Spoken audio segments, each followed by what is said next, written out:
même si ça me paraît évident qu'aujourd'hui, on ne peut pas rester muet devant les massacres qui se passent à Gaza ou au Liban aujourd'hui.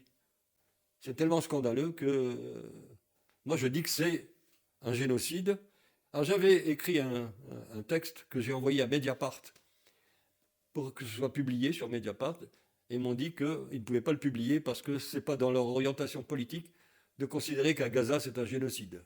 Et qu'est-ce qu'il disait ton texte en gros? Qu'est-ce qu'il disait ton texte Mon texte, en il substance? condamnait les événements qui se passent en Palestine en disant clairement que nous avons affaire à une épuration ethnique et un génocide, que ce soit à Gaza ou en Cisjordanie et maintenant au Liban. J'ai été scandalisé que Mediapart refuse de publier ce texte et donc je me suis désabonné. Depuis, j'ai essayé comme ils ont essayé de me relancer, de leur proposer de nouveaux textes, mais ils ne m'ont jamais publié mes textes. Oui, c'est intéressant parce que ça veut dire que malgré ce qu'ils affichent de condamnation de ce qui se passe à Gaza, de ce qui se passe au Moyen-Orient, en fait, en réalité, ils ne donnent pas la priorité à des personnes qui s'expriment de façon très claire sur cette question en caractérisant. Moi, je suis comme toi. Moi, je me bats, je manifeste comme toi, je proteste, je m'organise avec tous ceux qui veulent se battre. Par exemple, bon, tu étais au courant, et j'ai envie que tu en parles, de ce fait que cette instrumentalisation de l'antisémitisme, le fait qu'on traite Mélenchon d'antisémite, par exemple. Toi, t'en penses quoi? Donc aujourd'hui, je pense qu'il faut protester, il faut faire quelque chose. On ne peut pas laisser faire, et on est confronté à des gens qui considèrent que c'est normal. Je n'imagine pas. Le discours, on me rejette toujours le 7 octobre. Oui, le 7 octobre, c'était un massacre, mais il y a eu 1200 juifs, en plus de ça, qui étaient plutôt des gens bien pensants, ouverts, qui ont été massacrés, des innocents. Mais depuis, il y a eu plus de 80 000 morts, je crois, à Gaza, et on m'explique que ce sont des victimes collatérales. Et que c'est pas les victimes arabes, c'est pas comme les victimes juives. Je ne comprends pas. Pour moi, une victime, c'est une victime, quelle que soit son origine, sa religion et autres. Et donc, je suis scandalisé qu'on laisse faire au nom d'une théorie qui veut que, quelque part, les juifs ont droit à plus que les autres. Les juifs n'ont pas droit à plus que les autres. Ils ont souffert dans leur chair. Nous, on a souffert avec l'Holocauste, mais bien avant. Et aujourd'hui, pour défendre la mémoire de nos ancêtres, il faut condamner ce qui se passe en Palestine. C'est pas possible. Je crois que c'est important, d'ailleurs, ce que tu dis, c'est que moi, je le dis souvent, et je l'ai dit dans des interventions que j'ai faites sur Instagram, et tout, je l'ai dit, en fin de compte, nous, et toi aussi, puisqu'on se connaît, toi non plus, tu n'as jamais excipé de ton origine juive, de ton judaïsme. Tu as cette culture, tu as cette éducation qui t'est donnée, comme tu as très bien expliqué de tes parents, mais en fin de compte, tu étais une personne internationaliste, tu n'avais pas la volonté ou le désir spécial de dire que tu étais juif. Mais tu le dis, comme moi, je le dis, parce que aujourd'hui, c'est en notre nom qu'on voudrait justifier le massacre des Palestiniens. Comme si le massacre des Palestiniens pouvait être justifié par l'Holocauste. D'abord, un peuple qui n'a rien à voir avec cet Holocauste, n'a rien à voir avec cette guerre et cette façon dont étaient massacrés les Juifs. Mais je trouve que, moi, ça c'est mon opinion personnelle, tu me diras ce que tu en penses, mais moi je trouve qu'il y a un point commun. Le point commun, c'est pas une analogie. Le gouvernement Netanyahou, c'est pas Hitler. Je suis d'accord là-dessus.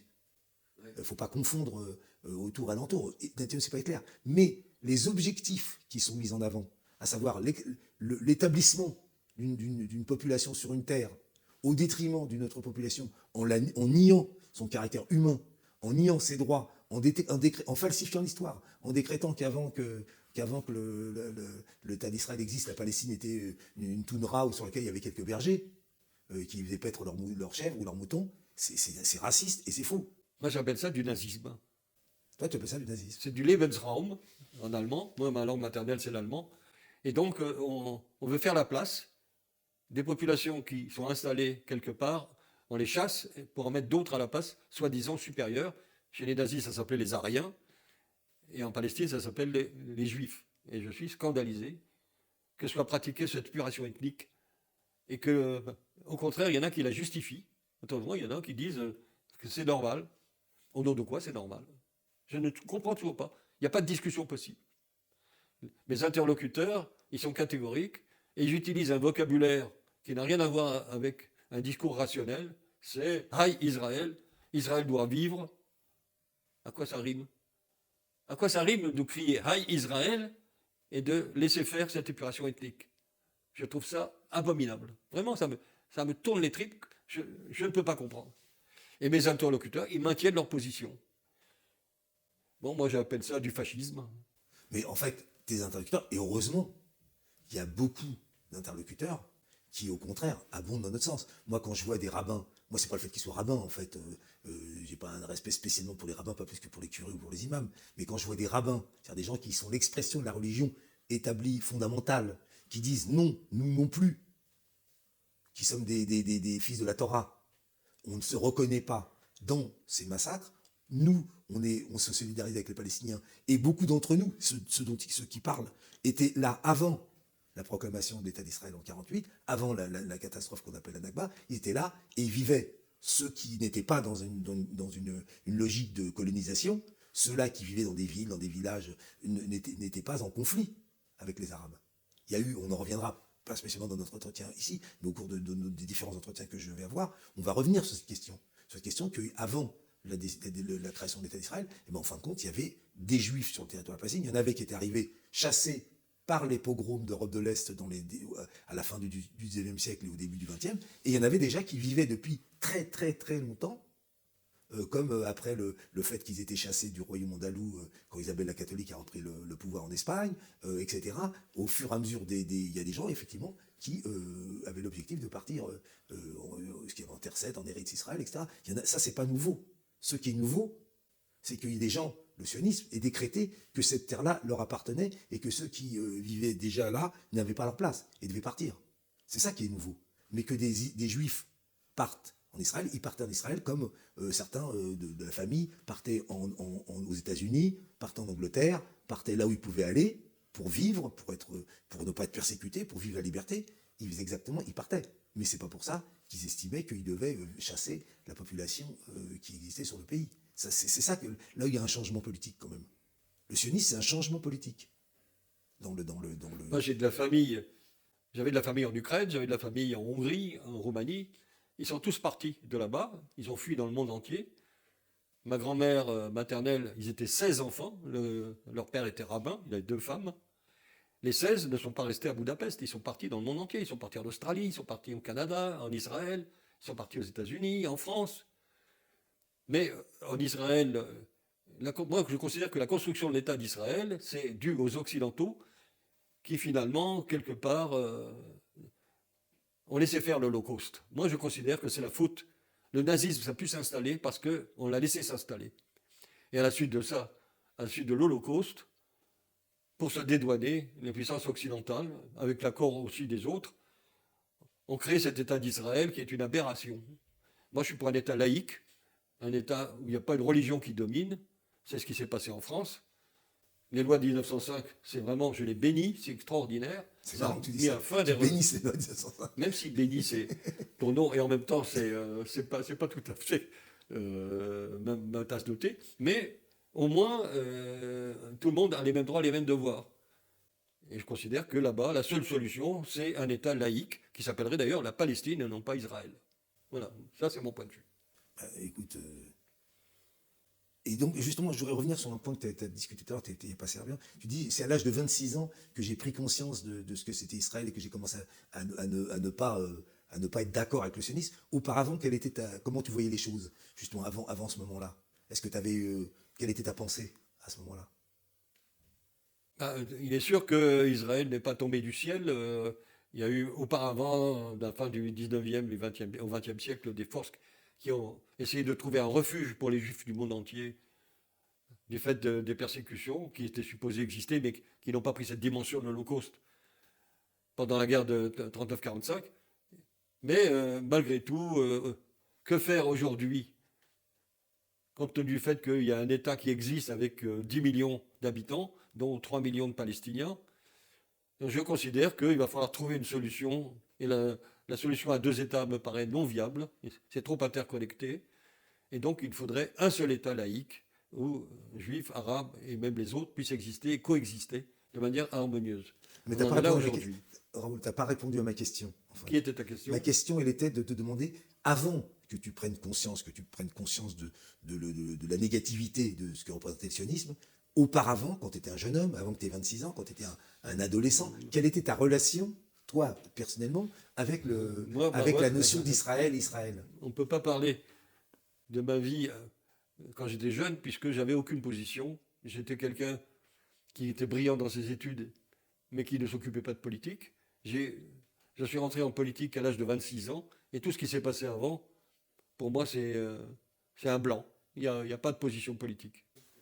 Oui, oui, moi, toi, quand je t'entends parler de ta famille, quand je t'entends parler de tes ancêtres, des rabbins, vraiment, ça me renvoie vraiment, j'en ai écrit une partie, ça m'envoie vraiment à à ma conscience, à ma propre conscience. Ta conscience renvoie à ma propre conscience.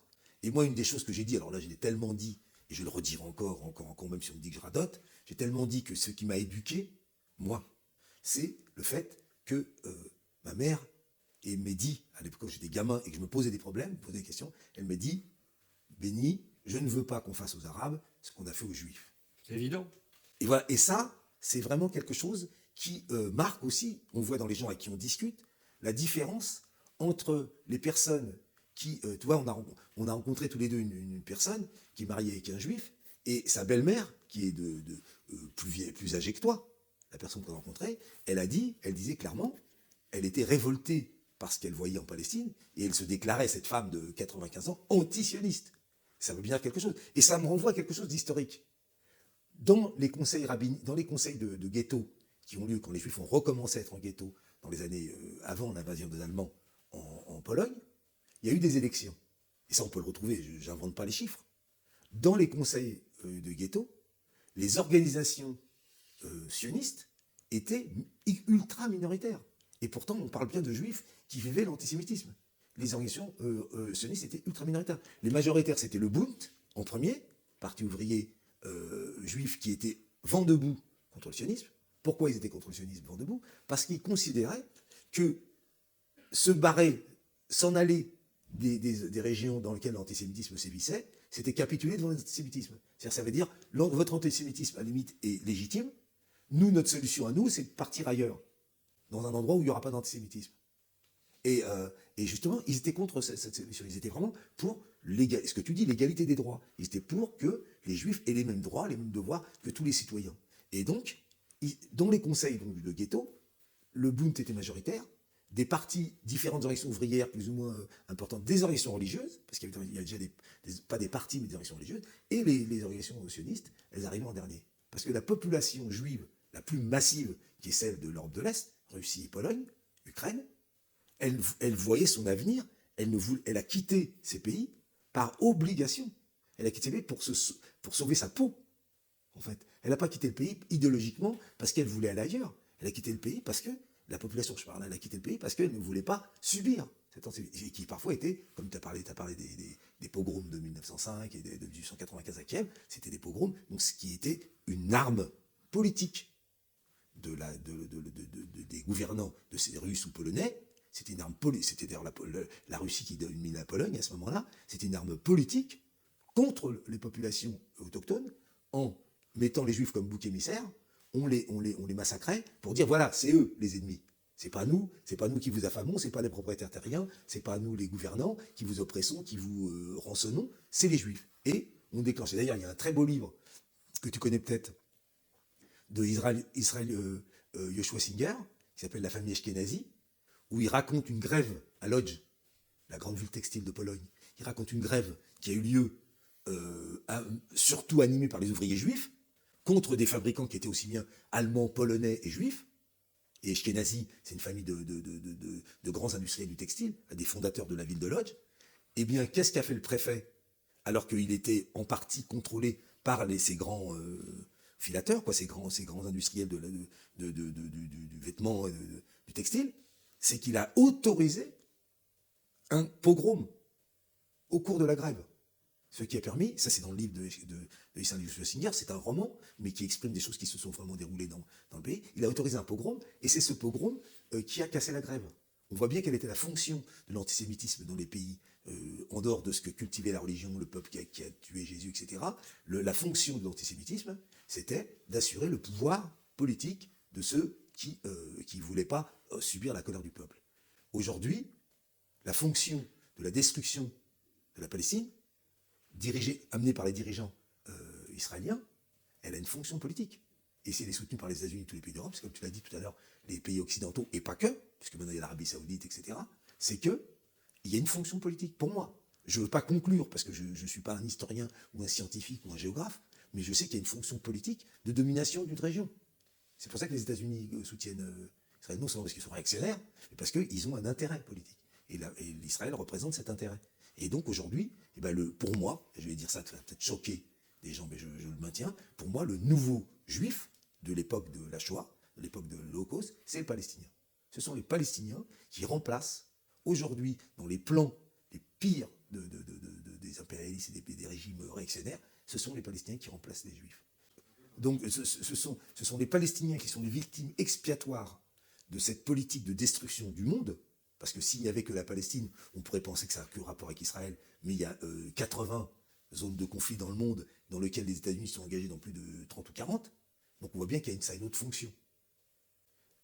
Mais aujourd'hui, ce qui est formidable, et malgré la souffrance qui, comme toi, me touche du peuple palestinien, malgré cette souffrance qui m'empêche de dormir et qui me dégoûte et qui me révulse, comme tu l'as expliqué, eh bien je vois que là où ont échoué les sionistes et échoué les États-Unis, c'est que contrairement au passé, où ils arrivaient à avoir une sympathie plus ou moins relative d'un centre de population qui disait oui c'est vrai, c'est pas bien ce qu'ils font Israël, mais quand même ils ont trouvé un pays pour se réfugier contre la souffrance. Aujourd'hui, les peuples du monde entier, en France, en Italie, on a vu des grèves générales, les peuples du monde entier, disent non, c'est plus supportable. Et ça, pour moi, c'est une grande victoire, mais malheureusement, elle a le coût. Elle a le coût de milliers de morts palestiniens, et ça, personne, on ne peut pas dire, ah formidable, moi je ne veux pas lutter jusqu'au dernier Palestinien. Mais je voudrais que nous luttions pour empêcher la mort des Palestiniens. Je te laisse la conclusion de cet entretien, Raoul. Alors moi, je voudrais, avant de terminer, aborder un événement qui s'est passé bien après la guerre. C'est qu'il y a eu un mémorial qui a été construit à Rivesaltes pour commémorer et garder la mémoire de tout ce qui s'y était passé. Et l'inauguration a eu lieu en 2014. C'était Manuel Valls qui dirigeait à l'époque cet événement. J'y assistais en tant qu'ancien déporté dans ce camp. J'y étais avec ma femme actuelle. Et pendant la... Alors, c'était pas commencé, Manuel Valls faisait un discours dehors. On avait un voisin qui protestait énergiquement en allemand. Parce qu'il faut savoir qu'à Rivesaltes, 4 stèles avaient été élevées pour les Juifs, pour les Tziganes, pour les républicains espagnols et pour les Harkis, puisque en 1962, les Harkis ont été installés ici, ils n'étaient pas prisonniers. Ma femme, qui était à côté, m'a dit « je ne comprends rien à ce qu'il raconte ». Alors je me suis assis à côté de lui et il m'a dit « voilà, je m'appelle Hans-Peter Eisenbach, je suis de Munich et mon grand-père est mort à Rivesaltes ». Alors je lui ai dit « il est mort à Rivesaltes, mais quand ?» Il m'a dit « après la guerre, qu'est-ce qui s'est passé ?» Alors il m'a raconté. À la fin de la guerre, après l'armistice, les troupes allemandes fuyaient devant les soviétiques qui se vengeaient des exactions qu'avaient commises les Allemands en Union soviétique et se sont jetés dans les bras des Américains. Les Américains en ont réparti une partie en Angleterre et une partie en France. 10 000 soldats allemands ont été ainsi installés à Rivesaltes. À Rivesaltes, les Français se sont vengés. Ils considéraient que les soldats allemands, c'était tous des nazis, ce qui n'est pas vrai. Et donc, ils les ont fait souffrir pendant 1 an, jusqu'en décembre 1945. Les soldats allemands qui étaient emprisonnés là ont subi des exactions, ont dû faire du déminage de plage et autres. Il y en a environ 1 millier qui sont morts dans ce laps de temps, dont le grand-père de Hans-Peter. Et Hans-Peter disait, c'est pas normal, il faudrait aussi ériger une stèle pour les soldats allemands. Je lui dis d'accord. Du coup, j'ai interpellé Manuel Valls, qui m'a répondu évasivement qu'il savait qu'il y avait un problème, mais qu'il n'avait pas de chance là, mais que ce n'était pas manifestement son problème. Du coup, peu après, j'ai gardé une correspondance avec Hans-Peter, et j'ai écrit à tout le monde. J'ai écrit à la région, j'ai écrit au mémorial, j'ai écrit à la commune. Et finalement, ils m'ont tous... c'est la responsable de région qui m'a renvoyé sur Serge Klarsfeld, qui lui m'a dit d'accord, je suis d'accord, il faut faire quelque chose pour les soldats allemands. Et lui, comme il est bien introduit, il est même introduit auprès de Macron. il a fait en sorte qu'il y ait une cérémonie pour ériger une stèle pour les soldats allemands. Alors les responsables locaux, plutôt de gauche, étaient contre. Ils considéraient aussi que les soldats allemands étaient tous des nazis, ce qui n'est pas vrai. Heureusement que, effectivement, Macron a fait quelque chose de juste pour une fois. Il est passé par-dessus la tête des élus locaux et il a imposé qu'une stèle soit érigée pour les soldats allemands. Donc une 5e stèle a été érigée. On est venu pour cette inauguration, ça s'est passé 3 ans après. On est même passé sur FR3. C'est surtout Hans-Peter Eisenbach qui est passé sur FR3. Et cette stèle a été érigée. Et Hans-Peter a eu cette phrase remarquable que moi, je porte en moi. Il a dit, s'il n'y avait pas eu un juif rescapé de Rivesaltes pour demander à ce qu'il y ait une stèle pour les soldats allemands, jamais il n'y aurait eu cette stèle. C'est fondamental. J'en pleure. Mais tu as le droit de pleurer, il y a tout à fait de quoi pleurer. Très émouvant. Moi, quand je vais en Allemagne, j'y vais assez souvent, c'est ma langue maternelle. Mes parents habitaient là. Je suis très étonné que la mentalité là-bas soit bien meilleure que la nôtre en France. Et ils me disent, nous, le fascisme, le nazisme, on connaît. Et on n'en fait pas. Je te remercie, Raoul. Et je voudrais juste, je te remercie pour ta conclusion, et je voudrais juste dire que c'est un point très important que tu as abordé à la fin, qui paraît comme ça, arrive à la fin, mais c'est cette question, justement, qui est au cœur de la discussion, y compris quand on condamne le massacre du 7 octobre, c'est que ce qui a touché une question fondamentale, c'est la responsabilité collective. Les Palestiniens ne portent pas la responsabilité collective du 7 octobre. Et ce qui leur est infligé aujourd'hui, c'est au nom de la responsabilité collective. Et ce que tu as fait pour dire que des soldats allemands, parce que c'est vrai, et tu as raison, les premiers opposants qui ont été emprisonnés dans les camps de concentration en Allemagne et qui ont été éliminés, ce sont les communistes, les socialistes, les syndicalistes. Et ensuite les juifs. Ils ont été éliminés parce qu'ils s'opposaient. Ils ont perdu, et ils ont été défaits, puisque le nazisme s'est installé, mais ils ont été décimés. Et d'ailleurs en France aussi, ça tu le sais, qu'en France aussi, les Allemands qui s'étaient réfugiés en Allemagne au nom de la 5e colonne, les Allemands qui étaient réfugiés en France, dont Hannah Arendt, des peintres, des personnes, il y a eu plein d'anonymes, ont été mis en camp. En particulier à Rivesaltes aussi. Avant que vous soyez mis à Rivesaltes, ils ont été mis en camp parce qu'ils étaient allemands, alors qu'ils fuyaient le nazisme. Et donc ça, c'est vraiment un point central de la discussion et du combat que nous menons contre le génocide du peuple palestinien. Il est fait au nom, en particulier, de ce qui s'est passé le 7 octobre, en quoi les enfants palestiniens, en quoi les femmes palestiniennes, en quoi les vieillards palestiniens, en quoi les journalistes palestiniens, les médecins palestiniens sont-ils responsables d'un acte qui a été mené, lequel on ne peut pas d'accord et même le condamner, en quoi ces gens-là sont responsables, en quoi ils méritent de mourir. Et c'est ça que les gens qui prétendent, qui disent ici, parce que nous on ne reçoit pas de bombes, mais parce que nous on ne reçoit pas de bombes, on ne nous tire pas dessus. Et pourtant, il y a des gens qui ici ne reçoivent pas de bombes, ne sont pas tirés dessus, mais prétendent qu'il faut en finir avec les Palestiniens, comme s'ils étaient responsables du 7 octobre. Ils ne sont pas responsables du 7 octobre, comme le peuple allemand n'était pas responsable du nazisme, il l'a subi, et les Palestiniens n'ont pas à être décimés. Et je pense que c'est formidable que tu puisses dire ça. Je te remercie. Et toi, ça fait longtemps que tu voulais témoigner. Je te remercie. Ce témoignage, tu verras, il sera diffusé. Merci, Béni. Je t'en prie. Merci, vraiment, super. Vraiment, c'est normal. Alors, j'ai laissé un exemplaire là. Il y en a un autre qui est là-bas. Donc, j'en ai laissé 2 exemplaires. J'en ai plusieurs. D'accord. C'est l'interview de ma mère où elle raconte ce qui se passe pendant la guerre. Hein, par l'équipe du cinéaste sera Steven Allen Spielberg. C'était au moment de son décès que ça a été on entend imprimé. sa voix dans l'interview ou pas? Comment? On entend sa voix dans l'interview? On entend la voix de Spielberg dans l'interview? Là?